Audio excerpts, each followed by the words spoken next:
C'est bientôt la rentrée scolaire et beaucoup de parents ne sont pas prêts. Beaucoup attendent les aides sociales pour inscrire les enfants, acheter les fournitures scolaires et tout ce qui va bien avec l'école des enfants. Ma question, est-ce que c'est normal qu'on se retrouve à la veille de la rentrée à attendre les aides sociales?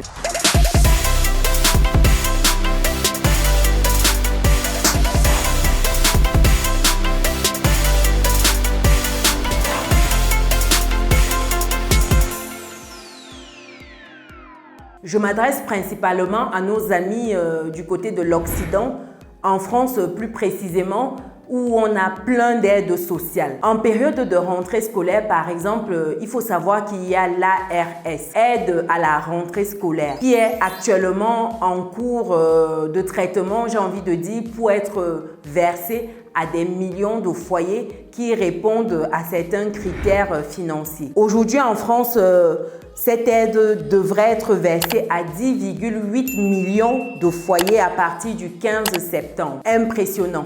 Et il y a beaucoup de personnes de la diaspora africaine qui sont dans ce cas de figure, qui attendent ces aides sociales-là pour gérer les enfants.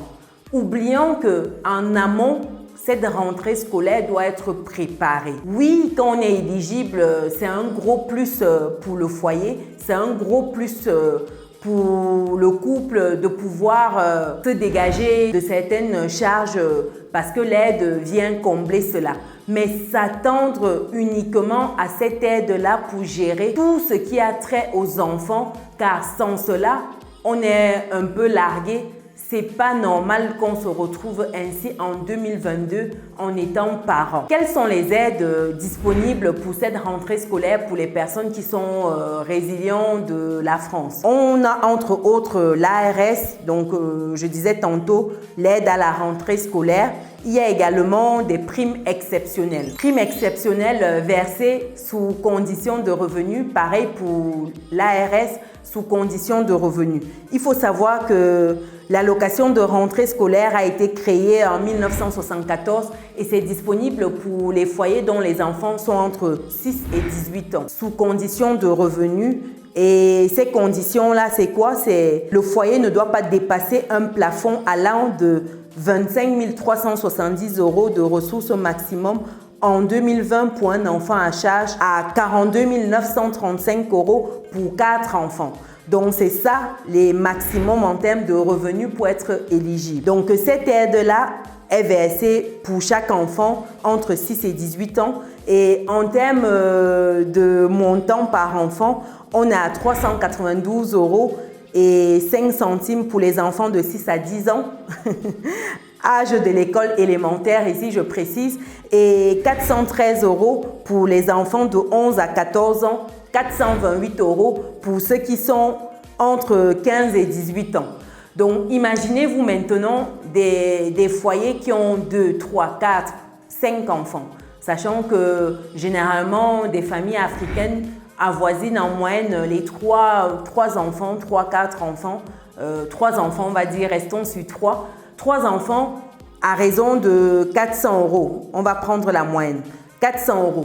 3 enfants, ça fait 1200 € versés. Un SMIC qui est versé à ces foyers-là qui ont ces enfants-là en classe élémentaire et collège. Un SMIC. Imaginez-vous maintenant le nombre de parents qui attendent impatiemment cela pour la rentrée des enfants. À croire que s'il n'y avait pas ça, certains ne paieraient même pas un crayon pour les enfants, pour qu'ils aillent à l'école. Est-ce que c'est normal? Dites-moi dans les commentaires.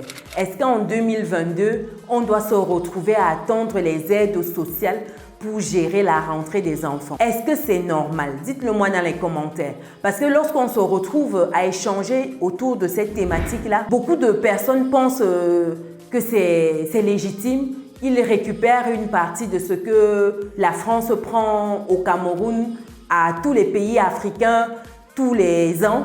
Mais je me dis, récupérer avec des miettes comme le SMIC, c'est qu'on n'a rien compris au game. Se dire que parce qu'on nous verse 1200 € pour la rentrée des enfants, c'est comme cela qu'on récupère tout ce qui est pillé à l'Afrique depuis des centaines d'années. What? Il faut peut-être se réveiller, les amis. Si avec tes 1200 €, tu comptes révolutionner cela, je pense qu'on se trompe de combat. En tout cas, moi, à mon niveau, je pense qu'aujourd'hui, on doit se créer plusieurs sources de revenus. À la veille de rentrée scolaire, comme actuellement, on ne devrait plus attendre l'État pour subvenir aux besoins de nos enfants. Lorsqu'on est des parents majeurs, vaccinés, capables et qu'on fait des enfants, ça sous-entend qu'on sait que ces enfants ont besoin de se vêtir, ont besoin de s'éduquer, ont besoin de se nourrir. On anticipe tout cela en amont. Ça passe par une bonne gestion de ses finances. Je dis ça à longueur de journée sur cette chaîne. Je ne cesserai jamais de le dire. Il faut bien gérer ses finances. Il faut budgétiser. Il faut planifier. Lorsqu'on planifie, on ne se retrouve plus à attendre l'aide de l'État, l'aide de la famille, l'aide de proches pour gérer la rentrée de ses enfants. Quand on fait des enfants, ça veut dire qu'on doit subvenir à leurs besoins. Ça veut dire qu'on a pris le temps de la réflexion pour savoir qu'on va faire un certain nombre de choses pour eux jusqu'à ce qu'ils volent de leurs propres ailes. Les enfants, ce n'est pas juste un moment de plaisir comme ça et puis c'est fini. Non, non, non, non. Les enfants, c'est toute une vie. Il faut prendre le temps de bâtir ces enfants-là, de leur donner une bonne éducation. Et ça passe par les finances, ça passe par avoir une source de revenus stable, plusieurs sources de revenus. Quoi qu'on dise aujourd'hui, chers résilients, l'argent c'est au cœur de plein de choses. Dire que l'argent n'est pas important dans ce monde, c'est être un peu hypocrite, j'ai envie de dire. Parce qu'aujourd'hui, l'argent est présent à tous les niveaux. Même pour se loger, pour manger, pour tout ce que vous voulez, on a besoin d'argent. C'est pour cela qu'on travaille. D'où l'importance de planifier, chers résilients. J'insiste beaucoup là-dessus parce qu'on est à la veille des rentrées et beaucoup ne savent pas quoi faire. Beaucoup sont en attente. Et si je parle du cas des personnes qui sont du côté de l'Afrique, c'est grave. C'est les mêmes problématiques. On t'appelle pour te dire que c'est la rentrée scolaire des enfants. Comment je vais faire? Genre, on te pose la question, comment on va faire? Mais comment ça, comment on va faire? Comment on va faire? Mais tu vas leur acheter des cahiers, des livres, une tenue de classe, tu vas payer l'inscription, tu vas tout faire. Comment ça on va faire? On s'est mis pour qui? Il faut être responsable. Lorsque vous faites ces enfants-là, n'oubliez pas que derrière, il faut en prendre soin un certain nombre d'années avant qu'ils ne volent de leurs propres ailes. En Occident encore, il y a des aides comme l'ARS, l'aide exceptionnelle qui existe, mais en Afrique, on n'a pas tout ça. Donc, c'est important de planifier. Je fais cette vidéo pour attirer l'attention des uns et des autres sur l'importance de budgétiser, de planifier, de penser long terme, surtout lorsqu'on parle de ce qu'on a de plus précieux, les enfants. C'est précieux. On ne peut pas se retrouver à la veille des rentrées et ne pas savoir quoi faire pour leur éducation, pour leur scolarisation. C'est pas normal. Dites-moi ce que vous pensez de cela dans les commentaires, chers résilients. Où sont les parents de la communauté? Est-ce que vous avez déjà préparé la rentrée de vos enfants? Est-ce que vous avez déjà anticipé les livres, les cahiers et tout ce qui va bien avec? Dites-moi cela dans les commentaires.